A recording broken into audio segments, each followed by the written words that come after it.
I was 18 years old, living in Washington State. I was driving home in a red pickup truck, and I had just dropped a friend off at his place.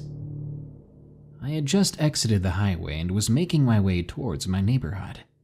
It was nighttime. I was just passing my high school when I saw a black figure standing on the sidewalk. I slowed down as I neared him.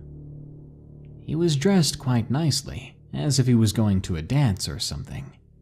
He looked at me and was extraordinarily pale, and his skin was taut against his skull.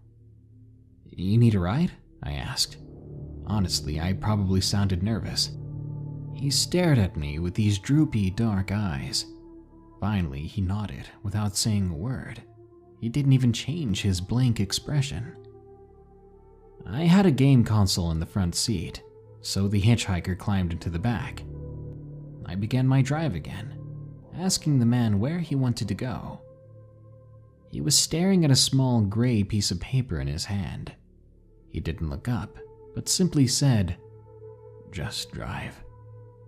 I was very creeped out at that point, but just kept driving as the man requested. After a few moments of silence, I asked again where the man wanted to go, but I got the same reply, "Just drive." I asked over and over again 3 or 4 times. Every time he said the same thing. Eventually, I got annoyed that he was making me late for dinner, so I tried telling him where he might want me to drop him off.